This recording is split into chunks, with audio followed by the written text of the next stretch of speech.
pretty accurate layout because now the jobs, I guess, would be joisted, right? Right. And then you'd know where the joists were, and Right. it'd be easy to snap out walls and stuff like that. Yeah, So, it's a little easier to find walls when the building's been defined with framing. Yeah, a little easier.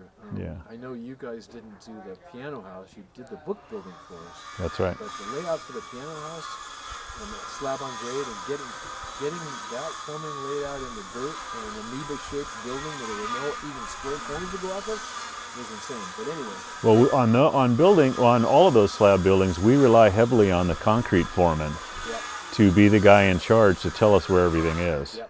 Because we need to know, as long as the plans are drawn correctly, we can follow the plan, Right. but we need those starting points. Yeah. And there's so many variables in slab work nowadays with some of the jobs we work on.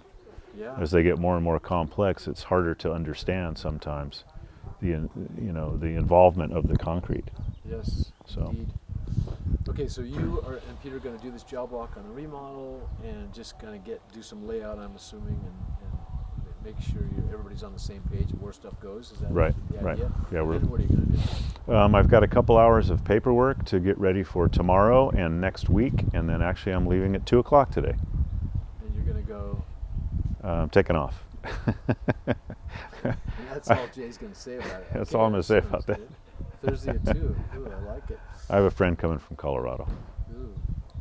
I was listening to Rocky Mountain High just this morning. Yeah, what can I say? Happens once in a Are while. we still going to Pebble Beach? Am I still in Yeah, that? yeah. And when is that? It's the 28th Of of March, which is a Monday. We're playing Monday morning, or Monday sometime. Okay. I gotta do some jumping through some. We gotta talk about that. Yeah, 'cause I yeah. just took on another class. Oh, I teach Tuesday and Thursday mornings. But anyway, yeah. I digress again. So Jay, normally on a regular day, Yeah. that you were taking off at 2 o'clock. What would your afternoons be like? Well, I'm doing job walks if we set them up with new clients and new jobs, or I am answering questions for our other plumbers and laying them out on jobs that are in progress. Yeah, or answering questions from contractors. Or contractors or homeowners. I'm homeowners. laying out shower valves or... How many jobs have you got going right now?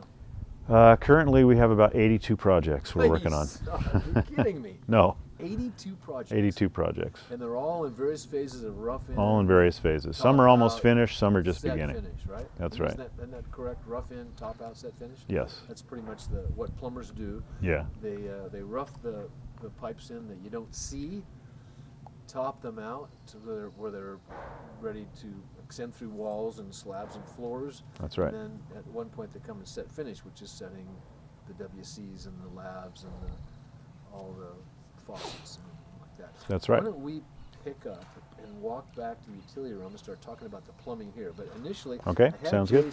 I had Jay set up here so you could see right here is the water meter and the gas meter. These are the things that these guys, the plumbers, are concerned with.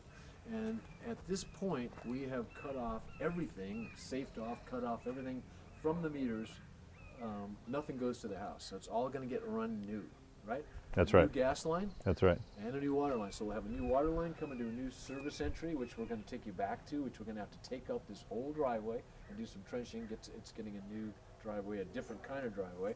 And then the gas, and actually, let's talk about the gas for just a second, because there's a special thing that has to happen with the gas, and that's based on the fact that we have an on-demand Water heater. water heater. And an on-demand water heater, what's the special part of that for the gas? Well, the thing about an on-demand water heater is, unlike a storage water heater, which has a standing pilot, and you've got 30 or 40 or 50 gallons worth of water that's heating, on-demand water stores no water at all. So you need that water that passes through there to be heated extremely fast, just like that. So in order for that to happen, it requires a lot of energy. So you need a larger gas line to supply the needs of an on-demand water heater. So typical gas line going to a vessel heater is, in a house, feeding a house, is 3/4? Well, it depends. The way you size gas piping is from the meter to the farthest fixture. You add up all the BTUs in the house, and then there's a chart that you read in the plumbing code that will tell you, based on distance and the BTU demand, it will tell you the size of the piping required for each of those fixtures. Do you remember the size that came off of here?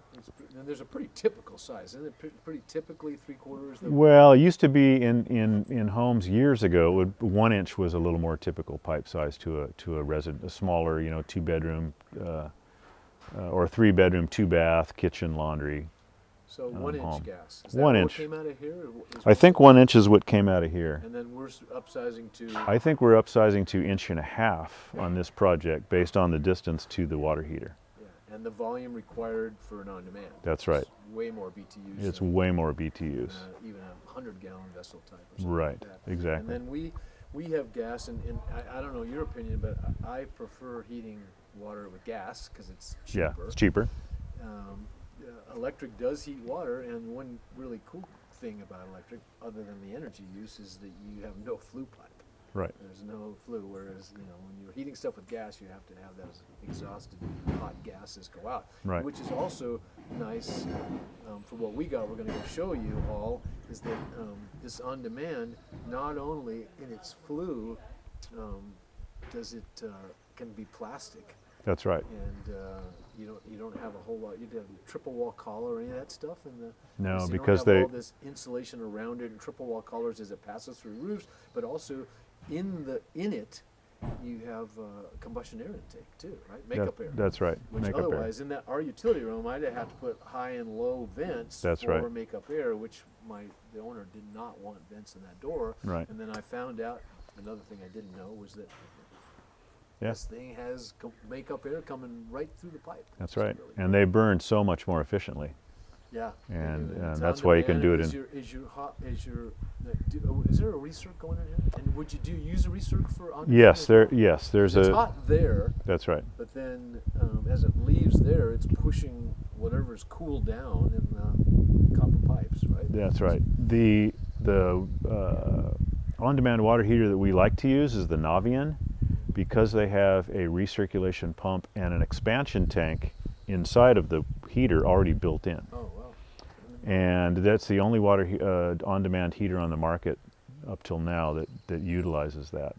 So that's the one heater we've been going to time again. Which makes you wonder why the other guys aren't doing that. Well, I think they're starting to follow suit, but so far they really haven't come close to what the Navion has It's to kind offer. of like, why in the hell didn't Trek put a damn throttle on my bike?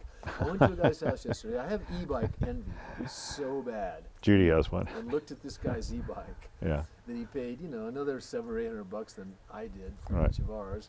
And it's got a throttle and it's got the 28 mile per hour. But anyway, Yeah. I like our bikes. Yeah. So we're gonna walk from here and we're gonna go back to the utility room. Let's go. You know what? I tell you what I'm gonna do is I'm gonna turn this off. There you go.